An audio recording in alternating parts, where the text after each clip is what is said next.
सिद्धं शुद्धं परमिय जिडिन्दवर्णेमि चन्दमकलङ्कम् गुणरयणभूषणुदयम् जीवस्य परुबलं मोक्षम्।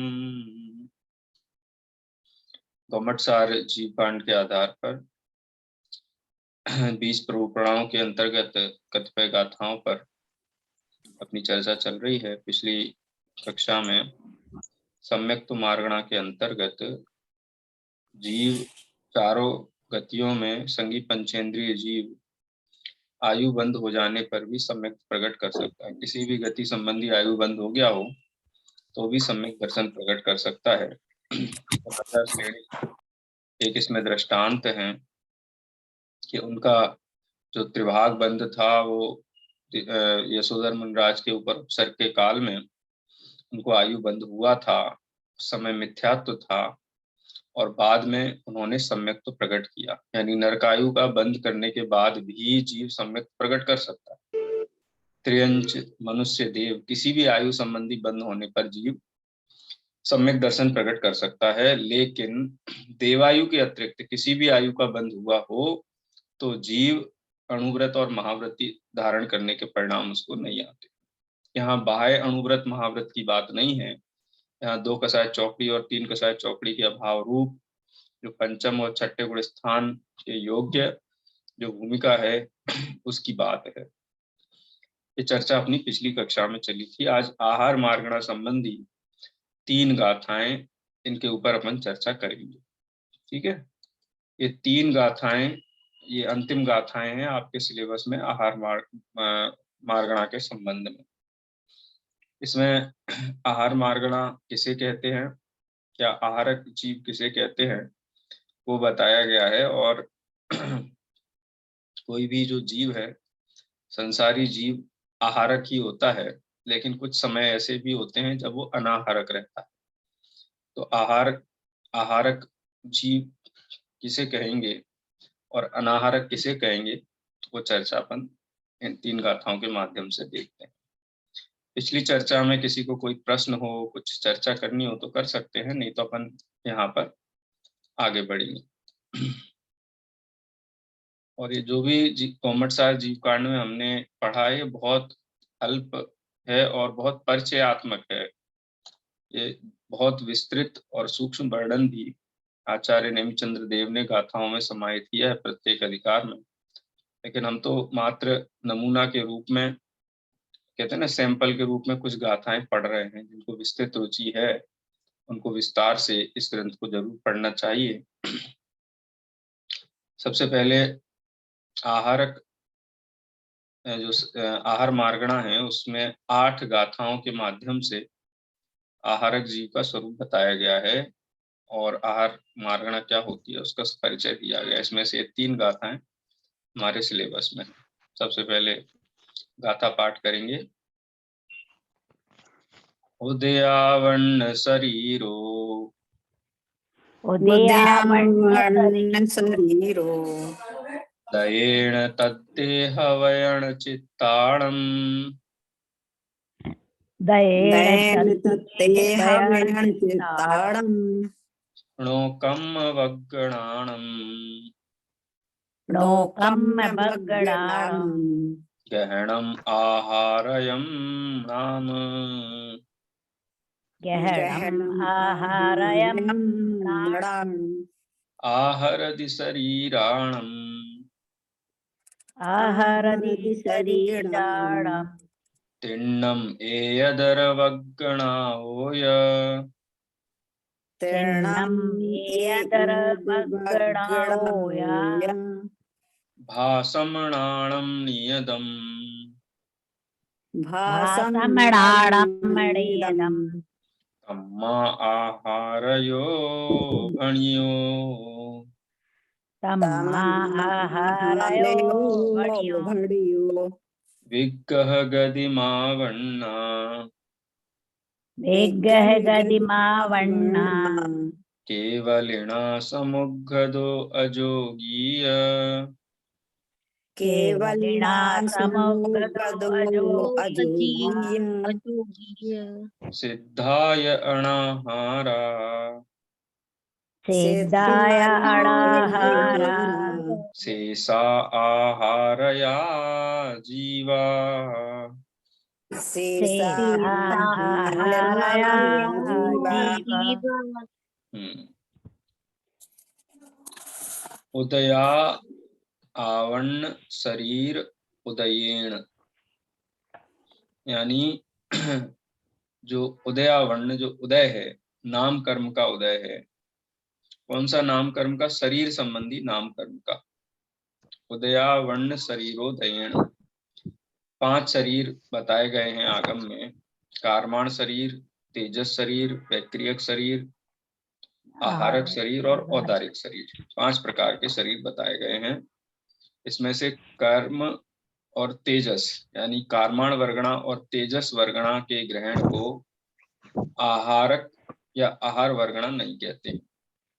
उदयावर्ण शरीरोदयेण, जो उदयावर्ण माने जो नाम कर्म है उसके उदय के अधीन जो 3 शरीर के योग्य, 9 कर्म वगणानम, 9 कर्म वर्गणाएं हैं, गहनम उनका ग्रहण करना, आहारयम नाम, उसको आहारक कहते हैं, उसका नाम आहारक है या आहार है।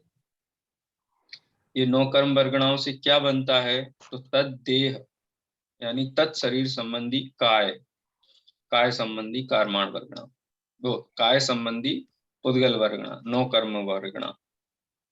वयण, यानी भाषा संबंधी, वचन संबंधी 9 कर्म वर्गणा। और चित्त, चित्त माने मन संबंधी 9 कर्म वर्गणा। यानी 3 प्रकार की 9 कर्म वर्गणाओं का ग्रहण होता है। 3 शरीर संबंधी, वैक्रियक, आहारक और औदारिक, या औदारिक, वैक्रियक और आहारक शरीर संबंधी।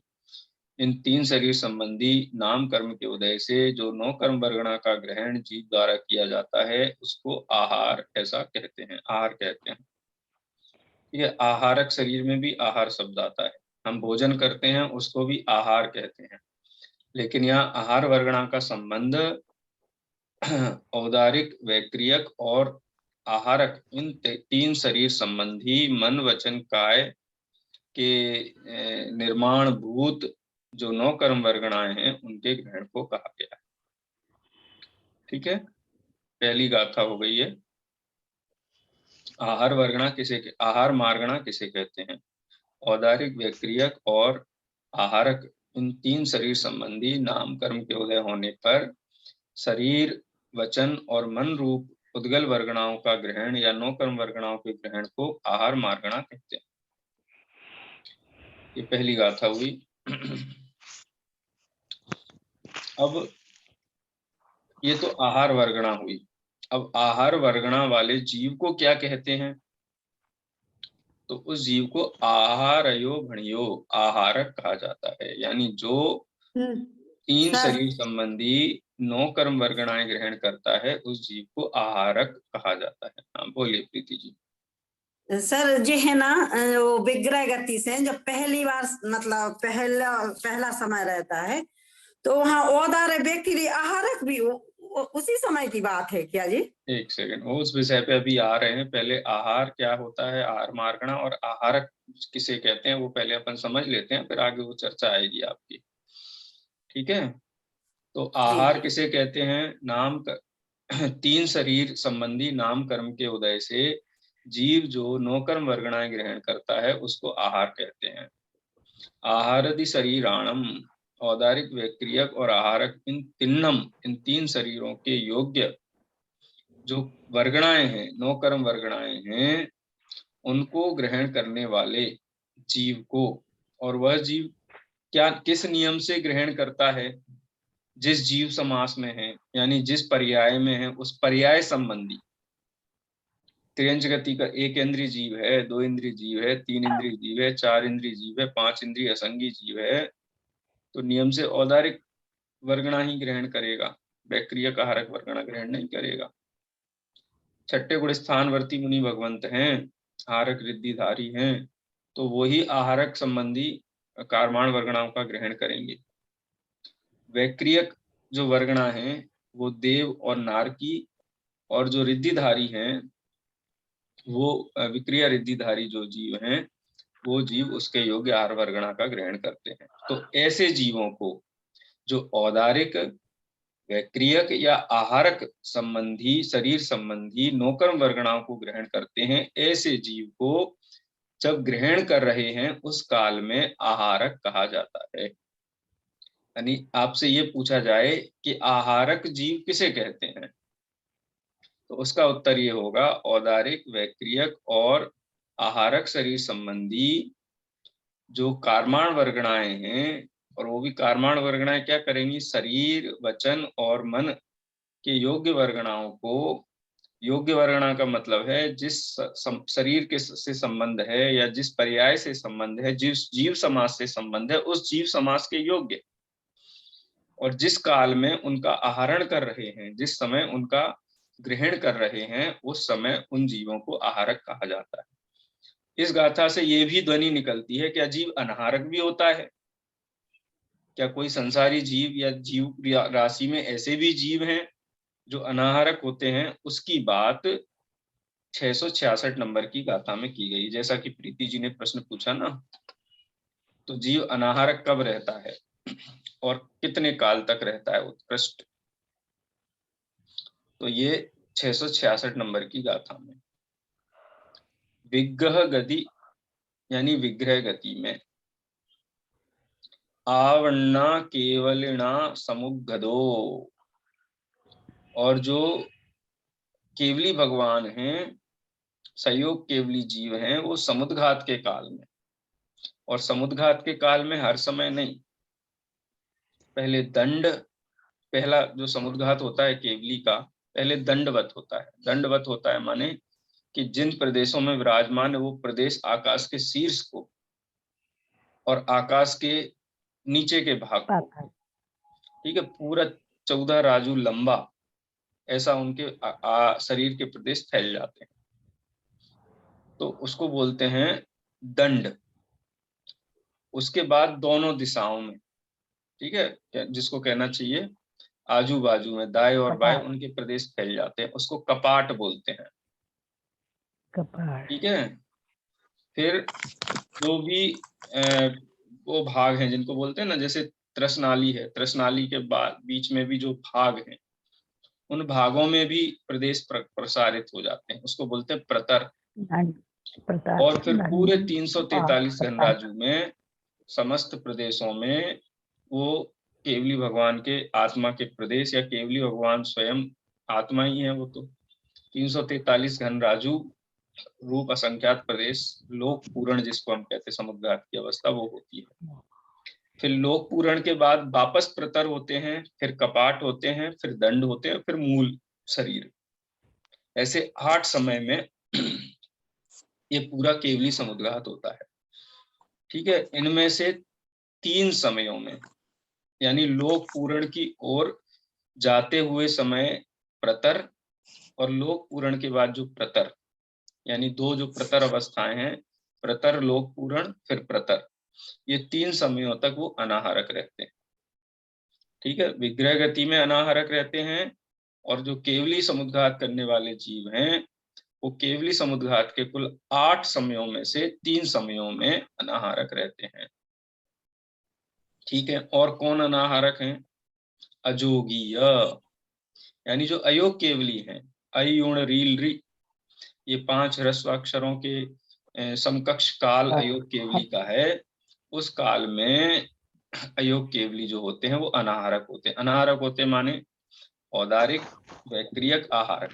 से तो औदारिक ही है, परम औदारिक शरीर है, तो औदारिक शरीर के योग्य कार्माण वर्गणाओं का ग्रहण नहीं करते हैं, इसलिए उनको वो अवस्था भी अनाहारक की अवस्था है। और शादी अनंत काल के लिए कौन अनाहारक है? तो सिद्ध भगवान। सिद्ध भगवान को तो 9 कर्म भी नहीं है, तेजस भी नहीं है, और जब नाम कर्म ही नहीं है तो फिर किसके उदय में वर्गणाओं का ग्रहण करेंगे? वर्गणाओं का ग्रहण होता ही नहीं है, इसलिए वो भी अनाहारक है। विग्रह गति में कम से कम 1 समय तक, यदि ऋजु गति से ऋजु विग्रह गति है सीधी सीधी, तो जितने काल विग्रह गति में है उतने काल तक वो जीव किसी भी प्रकार के शरीर संबंधी कर्माण वर्ग, शरीर संबंधी जो नो कर्म वर्गणा है उसको ग्रहण नहीं करते हैं। एक मोड़ सहित है जिनकी विग्रह गति, तो ऐसे जीव 2 समय तक अनाहारक रहते हैं। ठीक है, सीधी एक मोड़ सहित, और 2 मोड़ सहित जिनकी वो है, कहना चाहिए कि 2 मोड़ सहित जिनकी विग्रह गति है, वो जीव 3 समय तक अनाहारक रहते, चौथे समय में नियम से आहारक हो ही जाते हैं। ठीक है, तो इस प्रकार से विग्रह गति के काल में भी जीव अनाहारक रहते। अनाहारक का मतलब कार्माण शरीर और तेजस शरीर तो अनादि संबंध है। जब तक जीव संसार में है और जब तक रहेगा अयोग केवली अवस्था तक, तब तक कार्माण और तेजस शरीर के साथ जीव का संबंध है ही, अनादि संबंध। लेकिन 3 शरीरों का औदारिक, वैक्रियक और आहारक, इनका संबंध सदैव नहीं रहता है। ठीक है, इसलिए इनके योग्य जो आहार वर्गणाएं हैं उनका ग्रहण भी संसार में रहते हुए भी जीव को कदाचित किसी समय नहीं होता है। और सिद्ध भगवंतों को तो 5 प्रकार के शरीर ही नहीं है, इसलिए वहां तो आहारक होने का प्रश्न ही नहीं उठता है। इस प्रकार से 3 गाथाओं में आहार किसे कहते हैं, कौन से जीव आहारक कहलाते हैं और कौन से जीव अनाहारक हैं, ये 3 विषय इन 3 गाथाओं के माध्यम से स्पष्ट किए गए हैं। इसमें कोई प्रश्न हो तो आप पूछ सकते हैं। सर चार्ट समझा दीजिए सर, चार्ट। और हाँ, चार्ट का भी डिस्कस कर लेते हैं इस चर्चा में से कोई प्रश्न हो तो। आहारक जो 3 औदारिक, वैक्रियक और आहारक के लिए जो ग्रहण होता है उसे आहारक। इन 3 शरीरों के योग्य नो कर्म वर्गणा के ग्रहण को, नो कर्म वर्गणा को ग्रहण करना आहार कहते हैं। आहारक और जो जीव इस प्रकार की वर्गणाएं ग्रहण करते हैं उनको आहारक कहते हैं, और जो जीव इस प्रकार की नौकर्म वर्गणा ग्रहण नहीं करते हैं उनको अनाहारक कहते हैं। ये 3 विषय इसमें आ गए। हाँ, ये तो आ गया। पर जो आहारक रिद्धिधारी मुनिराजों के जो आहारक पुतला निकलता है, तो वो आहारक और इस आहारक में क्या अंतर रहा? देखो, वो आहारक शरीर है। रिद्धिधारी मुनिराज को किसी विषय में प्रश्न होने पर जो श्वेत धवल उज्ज्वल जो पुतला उनके देह में से निकलता है उसको आहारक शरीर कहते हैं। ठीक है, तो उसके योग्य भी नौकर्म वर्गणा का ग्रहण होता है। वैक्रियक शरीर विक्रिया रिद्धिधारी हैं अथवा देवनारकी हैं, उनके भी विक्रियक शरीर है, तो वो विक्रियक शरीर के योग्य भी जो नौकर्म वर्गणा है उनका ग्रहण निरंतर होता रहता है। और औदारिक, हमारा औदारिक शरीर है, जिस समय से हमने समझ लो आहार पर्याप्ति में जिस समय हम आए उस समय से आहारक हो गए, यानी नो कर्म वर्गणा का ग्रहण करना प्रारंभ कर दिया। और कब तक करेंगे? इसका मतलब ये हुआ कि नो कर्म वर्गणा ग्रहण करना ही आहार है। इस प्रकार की नो कर्म वर्गणाओं का ग्रहण करेंगे और आयु क्षय होने पर, विग्रह गति में जाने पर अनाहारक हो जाएंगे उतने समय के लिए। हाँ बोलिए, कुछ कहा आपने? जो आहार ग्रहण कर रहे हैं नौ कर्म वर्गणाओं को, उसी को आहार बोलेंगे क्या? उसको क्या बोलेंगे? आहार बोलेंगे उसी को। नौ कर्म वर्गणा, इन 3 शरीर के योग्य नौ कर्म वर्गणा के ग्रहण को आहार बोलते हैं। इन 3 शरीर खाली, नौ कर्म शरीर नहीं, तेजस शरीर नहीं, औदारिक, वैक्रियक और आहारक, इन 3 शरीर के योग्य नौ कर्म वर्गणा के ग्रहण को आहार बोलते हैं। और ये कब तक होता है? निरंतर होता है। कब नहीं होता है तो उसके ये 4 स्थान बता दिए। हाँ जी सर, हम ये बोल रहे हैं जैसे औदारक है, वैक्रिय आहारक है, तो जो विग्रह गति से जब पहले समय में उसने मतलब जन्म लिया, मतलब एक अंतर में प्राप्ति पूर्ण की, तो वो औदारक के योग वर्गणाओं को ग्रहण किया, वैक्रिय के लिए योग वर्गणा को ग्रहण। तो यहाँ जो आहार कौन सा ले लें? आहार थोड़ी उस समय हो जाएगा जी, वो तो साथ में गुरुस्थान बढ़ती रहेगी जी। यहाँ समझ में नहीं आया। हाँ समझ में आ जाएगा। देखो ऐसा है, कोई भी जीव 8 वर्ष की अवस्था तक तो आहारक रिद्धिधारी हो ही नहीं सकता है। ठीक है, ठीक है ना। हाँ जी जी तो सर। जन्म के प्रथम समय से आहारक संबंधी नौकर्म वर्गणाओं का ग्रहण कैसे करेगा? हाँ, वही वही समझ में नहीं आ रही ना। तो वो मुनि के संदर्भ में है ना। हाँ, जिस मतलब छठ में गुणस्थान बढ़ती थी हाँ, किसी छठ साथ में में, हाँ, गुणस्थान, भावलिंगी सर। मिश्र काय योग जो होता है ना, मिश्र काय हाँ। योग में जी वो है मुनि महाराज हैं, वो औदारिक वर्गणाएं भी ग्रहण कर रहे हैं, औदारिक शरीर संबंधी नौकर्म वर्गणाएं भी ग्रहण कर रहे हैं, और आहारक शरीर संबंधी नौकर्म वर्गणाएं भी ग्रहण कर रहे हैं। तो मिश्र काय योग है वो। तो आप ऐसा मत इसको लगाइए सभी जीवों को तीनों ही शरीर के योग निरंतर होती रहती है, ऐसा नहीं। हमको वैक्रियक और आहारक लागू होता ही नहीं है। आहारक और वैक्रियक उनको लागू होता है या तो विक्रिया रिद्धि वाले हों, आहारक रिद्धि वाले हों, और औदारिक शरीर तो है ही मनुष्य गति में। ये विक्रिया सहित हो तो तीन शरीर संबंधी नौकर्म वर्गणाएं ग्रहण करेंगे। एक शरीर है तो एक शरीर संबंधी करेंगे, लेकिन इन शरीर संबंधी नौकर्म वर्गणाओं के ग्रहण को आहार, और जो ग्रहण करने वाले जीव हैं वो आहारक कहलाते हैं। ठीक है जी सर। अब चार्ट देख लेते हैं, निर्मला जी ने जैसा बताया, एक बार चार्ट की तरफ भी नजर डाल लीजिए। आहारक और अनाहारक, जो औदारिक वैक्रियक आहारक इन तीन शरीर रूप, वचन रूप और मन रूप होने योग्य नौकर्म वर्गणाओं को ग्रहण करे उसे आहारक कहते हैं। जो लगा दिया ना, तो माने किसी जीव की अपेक्षा बात हो रही है, और जो ग्रहण ना करे नौकर्म वर्गणाओं को इन शरीर के योग्य, तो उसको अनाहारक कहते हैं। ठीक है।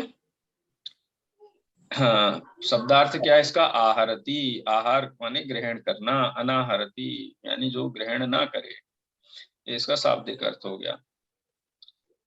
सर्व जीव में से माइनस कर दो अनाहारक जीवों को, तो शेष बचे हुए जीवों की संख्या आहारक की निकलेगी। यानी आहारक, आहार मार्गणा के स्वामी कितने जीव हैं, तो अनाहारक जीवों को माइनस कर दीजिए सर्व जीवों में से। अब वो अनाहारक जीव कौन कौन से बता दिया, विग्रह गति में है, केवली समुद्घात के काल में प्रतर, लोक पूरण और प्रतर, ये तीन समय में स्थित जीव हैं, और जो सिद्ध भगवान हैं और अयोग केवली हैं, ये चार प्रकार के जीवों को अनाहारक कहा गया है। इनको माइनस कर दीजिए सर्व जीवों में, तो जो जीव संख्या प्राप्त होगी वो सब आहार मार्गणा के अंतर्गत कहलाएंगे।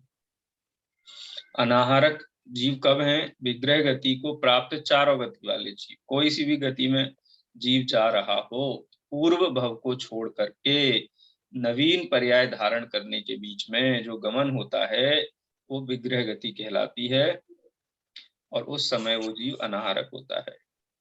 प्रतर, लोक पूरण और प्रतर, इन तीन समयों में सब केवली समुद्घाती जीव अनाहारक होते हैं। अयोग केवली अनाहारक होते हैं, सिद्ध अनाहारक होते हैं। ये स्वामी की अपेक्षा बात हो गई।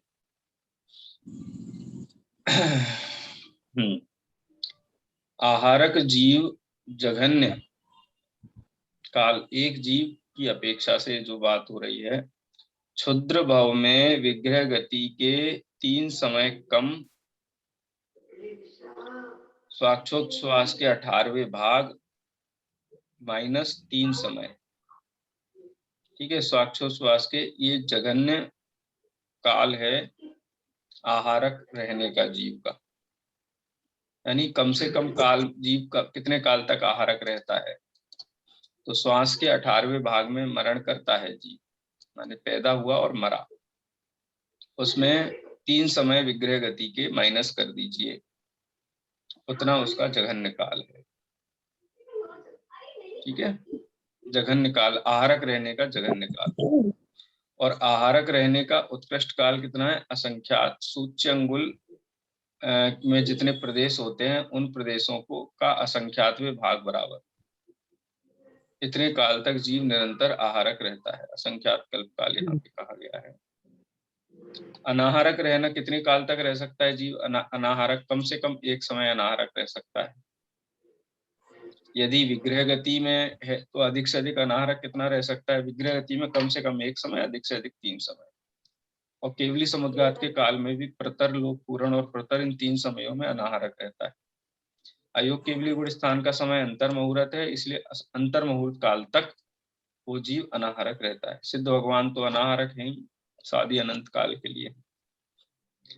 ठीक है, कुल संसारी माइनस अनाहारक, वही बात है, अनाहारक से असंख्यात गुणा। अनाहारक जीव जितने हैं उनसे असंख्यात गुणा अधिक आहारक जीव हैं।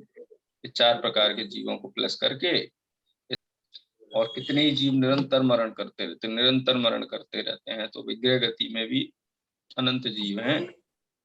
तो ये आहारक जीवों की संख्या प्राप्त करने का फॉर्मूला दिया हुआ है। ठीक है, और दोनों ही की संख्या अनंतानंत है।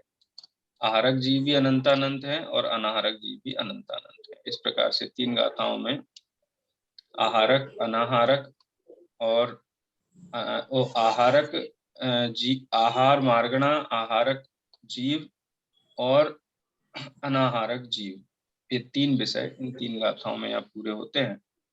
और जो आपको निर्धारित सिलेबस है गोमटसार जीव कांड का, वो यहाँ पर पूर्ण होता है आपका। निज निधि निज में बता, यह अनंत उपकार है, के लिए जिन वाणी सत्य है, वंदना।